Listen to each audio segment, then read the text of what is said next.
Brian, stop the tape. Okay, Mike. Oh, wait. Rewind that scene, please. Rewind that scene. Rewind that scene. Rewind it. Rewind that scene.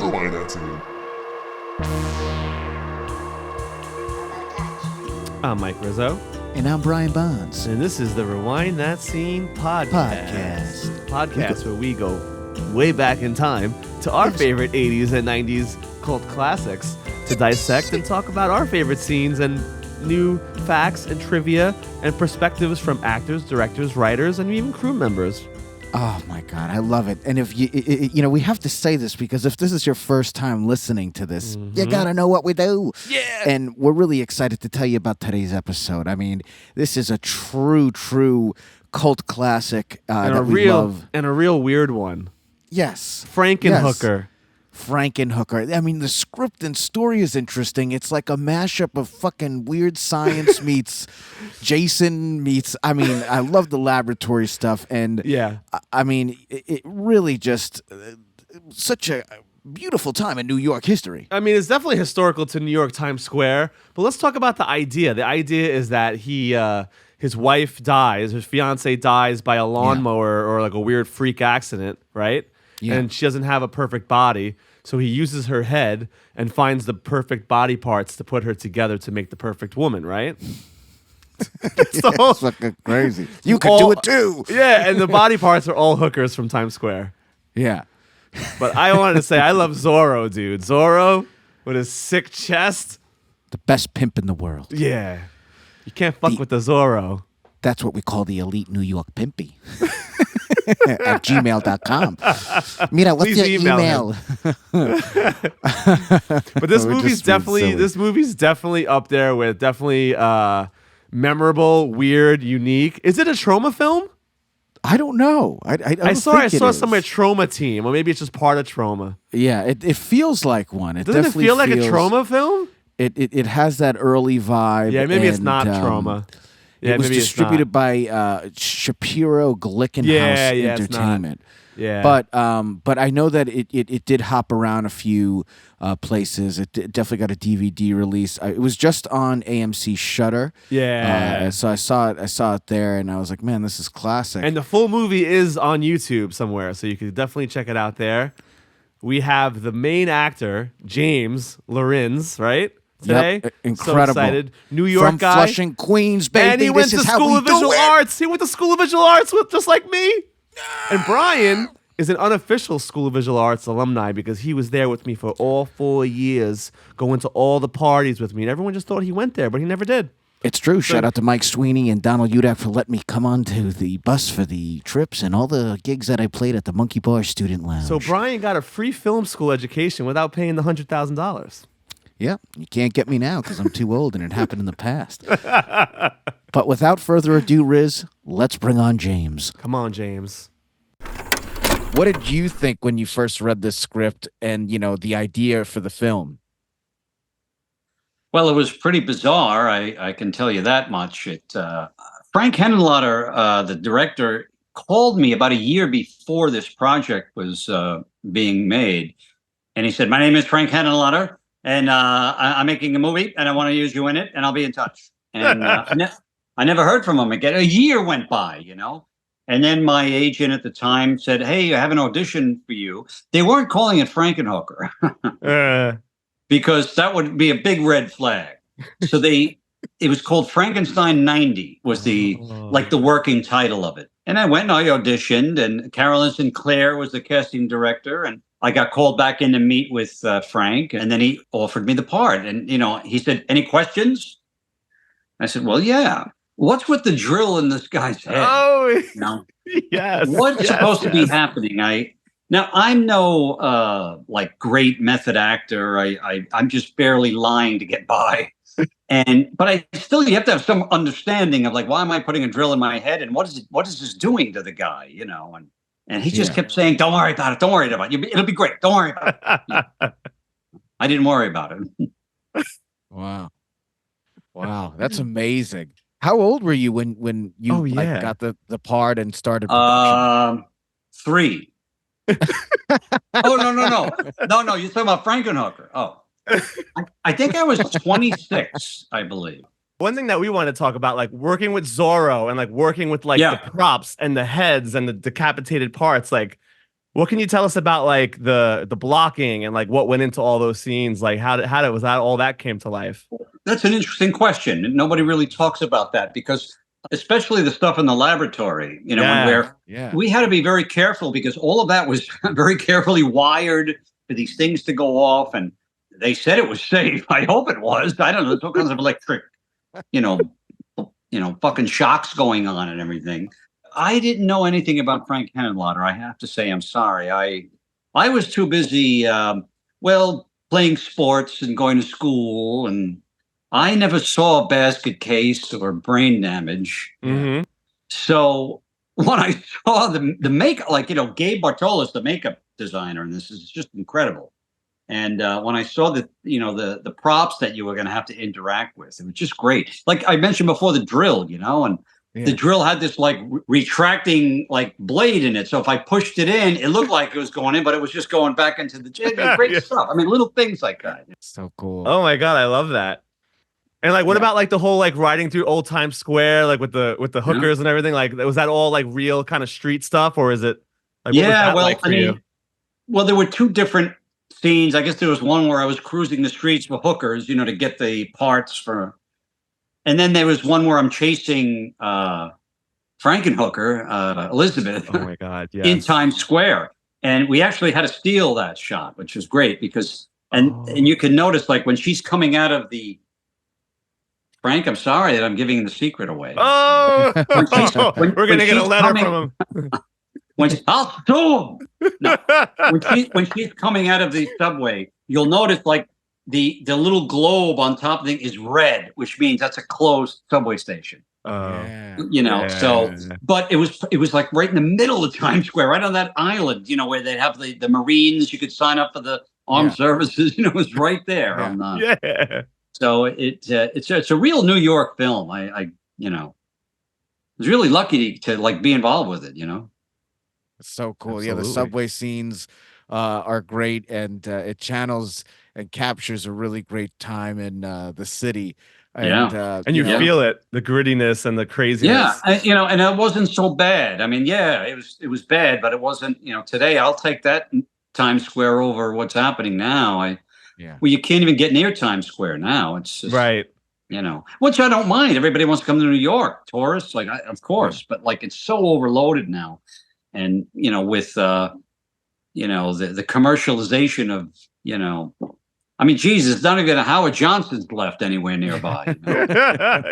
It's saturated for sure. Totally. In addition to that, I really want to know what it was like shooting the scene where you had to examine the 10 prostitutes. Let's talk about that. I'm sorry, examine the what? All the hookers. Oh yes. There's a scene where you're examining all the parts. I did a lot of research for that particular part. So I was like, for 6 months I visited hookers. I went to brothels. Wow, that's real. Yeah. That's real dedication. There's only a few of us that take this craft seriously. Anyway, listen, that was one of the most nerve-wracking.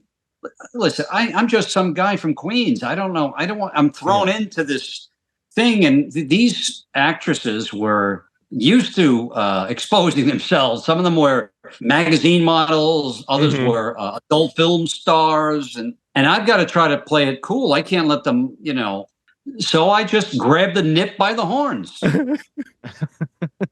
Well, it's so believable, and like your expressions and everything about you, and like the makeup. I don't know, it's just like you feel it. Like it feels legit, man. Like it's so. I remember we watched it. We were like, "This is so good and so weird." That's so great. I'm so happy. Yeah. You guys say that. This movie was nothing when it came out, and then it really was 20 years later. And just recently I don't do them too often, but I went to one of these cons, horror conventions. Oh, nice. It's called Cinema Wasteland. It's in Ohio. And I've done it a couple of times, and I was shocked. Like, it seems like even more people, like, it's embarrassing. Like, people saying, hey, you were great in that. I'm like, you're just a kid. What do you mean? Like, but like that, I can die now saying, well, I've done something, you know what I mean? That'll, at least last for another, hopefully 5 to 7 years. Yeah, It's awesome. It's great. I mean, it's a great film. Thank you, what, boy. What was your sort of best memories working on this piece? Well, there quite a many. I'm just trying to think of what would be appropriate for this podcast. Yeah, Zorro's body could be good. Zorro, that actor's name is Joe Gonzalez. A lot of people ask me about that. He's great. The guy disappeared after that movie. I don't know. Oh, we got to track him down. It's impossible. Yeah. I think that Breaking Bad, they put him in that liquid and they disintegrated him. He's completely gone. He just doesn't exist anymore. Yeah. But he was very good. And people, well, first of all, he had a very imposing physical look, Yeah. But he was a nice guy. Everybody was like professional on thing. But then when you're doing the scenes, but he was really great. And he chops my head off. Yeah.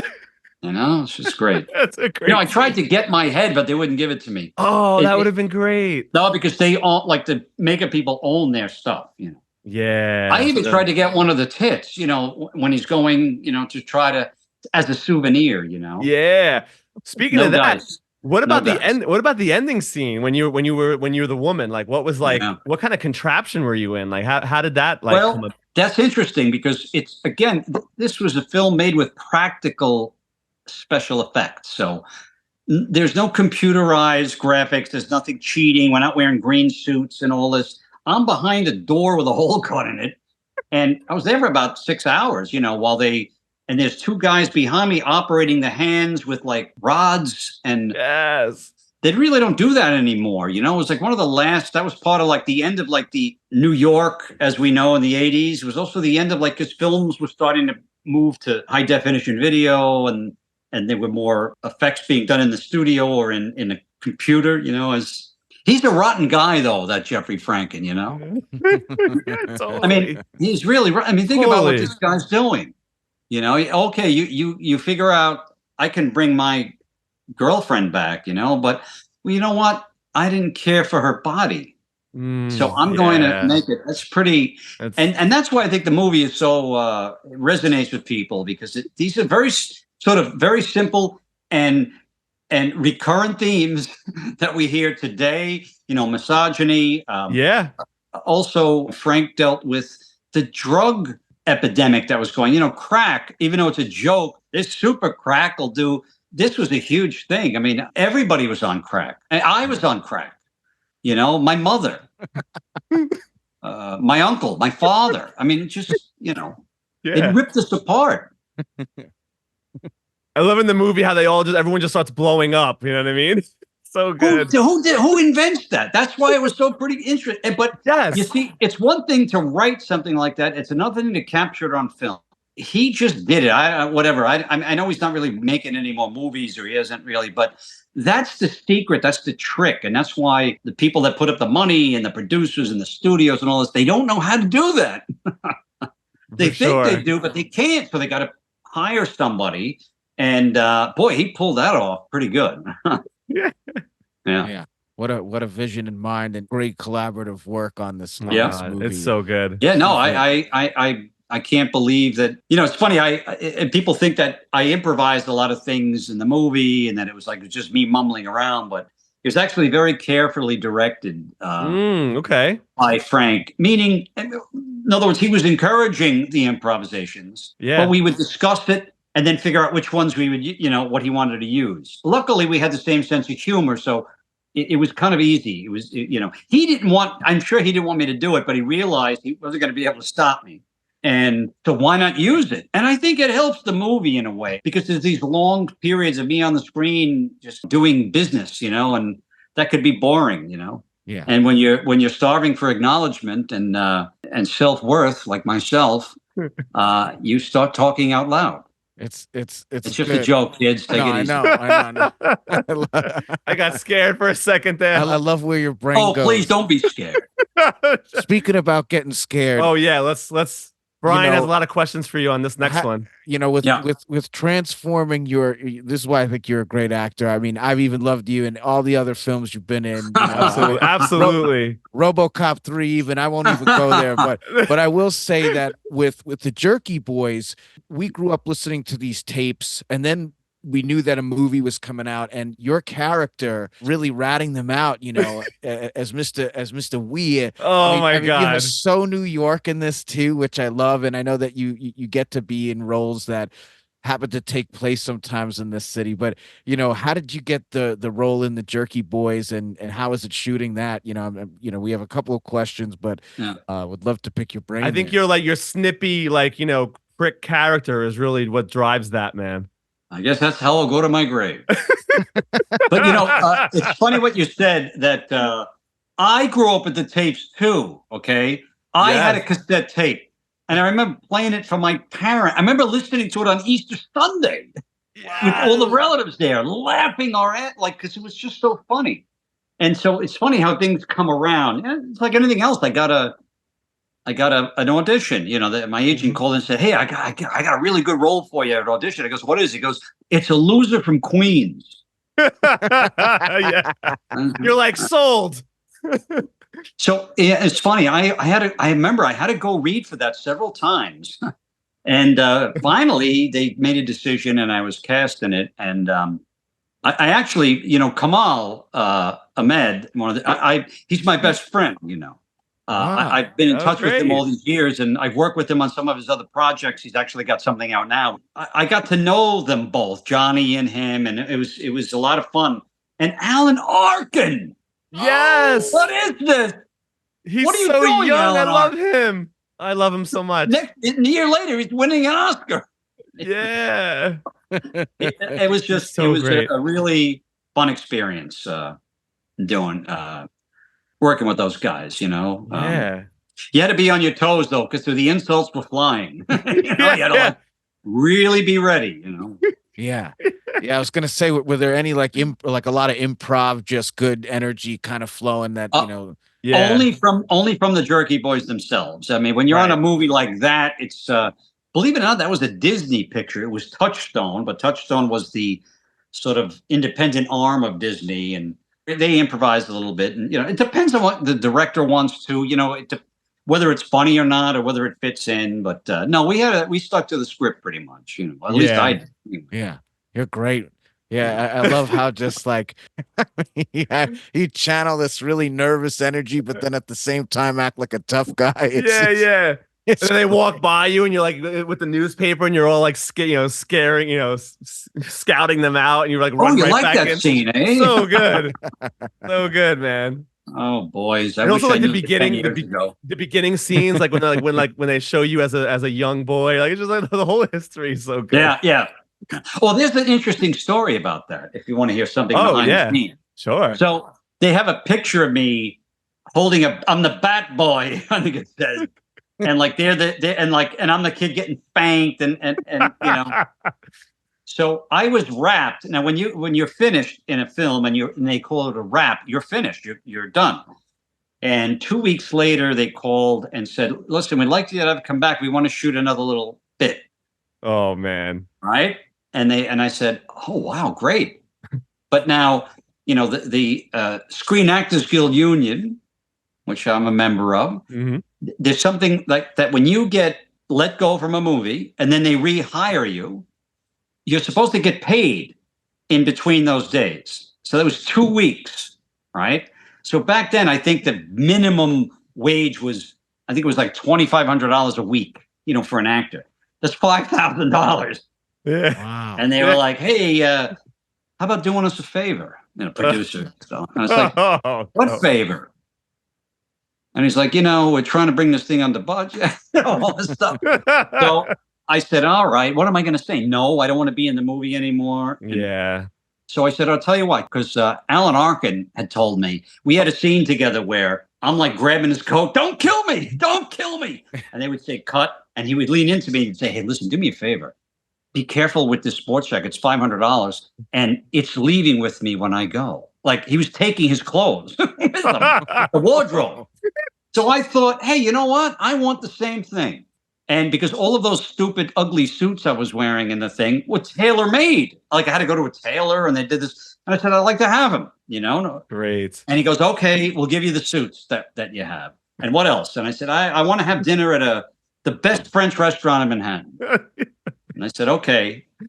So, of course, that night we're in the restaurant, the French restaurant. That happened to be the night of the OJ Bronco chase. Oh, come So on. everybody's at the bar watching the television. Holy shit. And then when I asked for the suits at the end, he goes, oh, we have to wait till the picture locks. It takes a couple of weeks, sometimes a month or two. And then once it's all done, we'll release them to you. I'll get them over to you. So I waited a couple of months. I didn't hear anything. And finally, he says to me, the producer, well, apparently there's been a miscommunication. I said, what? He goes, well, they sent your suits to Goodwill. Oh, man. What?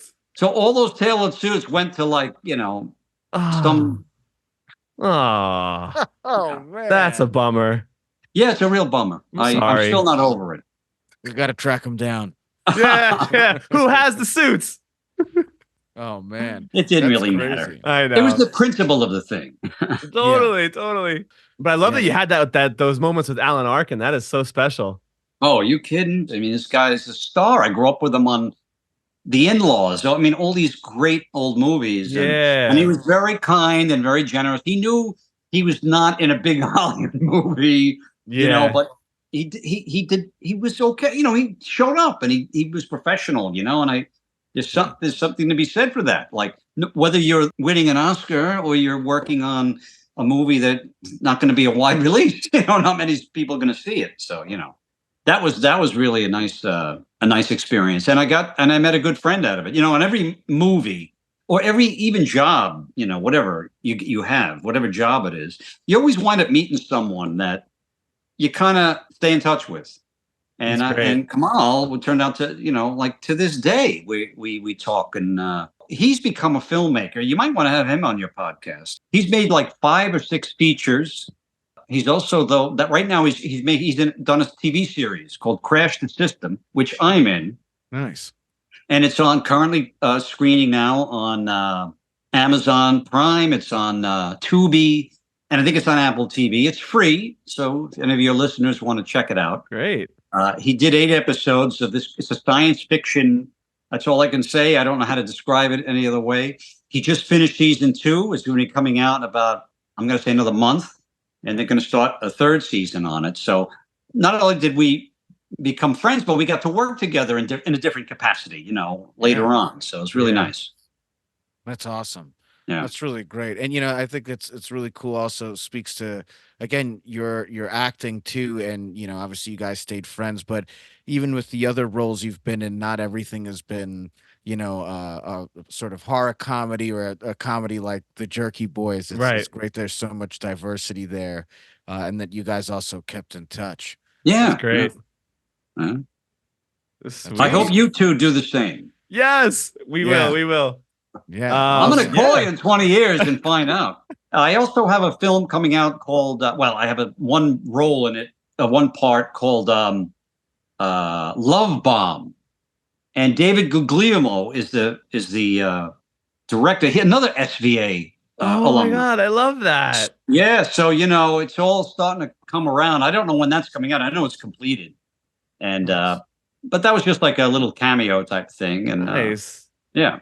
Otherwise, I'm still. I've still got my toe in the water, as they say. Yes, that was amazing. Thank you, James. Oh my God, I'm so happy. We also talked about the Jerky Boys, dude. Oh, he's so good in that. When we first watched that was like, this role is so like, what a prick for outing everyone, right? Yeah. Like, you knew it was coming back, that he was going to out these dudes. And he's the one that causes the Jerky Boys all this shit, right? What a great story about Alan Arkin, too. I love Alan Arkin. And learning from him and, working with these folks. And I'm really glad that he stayed friends with them, Yeah. Dude, we should probably get the co-star from the Jerky Boys maybe in something. Talk about the new stuff they're working on. Yeah. That would be really listen, nice. James's Wikipedia is insane. He's in The Irishman. He's in The Last Exit to Brooklyn. He's in The Transfiguration, which is another great horror movie. RoboCop 3, I probably said that. King of New York, Mickey Rourke. Really great stuff. I mean, this is as New York as it gets. I love that he's an SVA alumni. Also, I feel like he has an appreciation for the indie and the underground, under budget movies. Yeah. That's how we roll. We always do low budget. It's the best. So, oh my God. And what he's saying about using multiple cinematographers and using friends and the people who are going to believe in your art.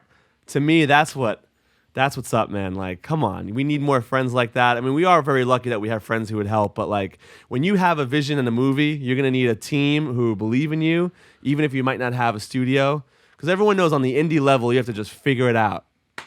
It's true. I love his spirit. Follow us on social media at Bobo Touch. We have a short film. We did documentaries. We also have a web series. We do comedy. And we're working on a movie, actually, hopefully. So we're finishing the writing on a screenplay. And stay tuned for more episodes. Thank you for listening. Brian's turning into woodchuck mode right now, so I think we have to end this. We appreciate you so much. No, I don't match my voice. We appreciate it. Yes. Love you guys. Thank you for tuning in as always. And make sure you tell your friends about this and be safe. Yes, and enjoy a baklava later.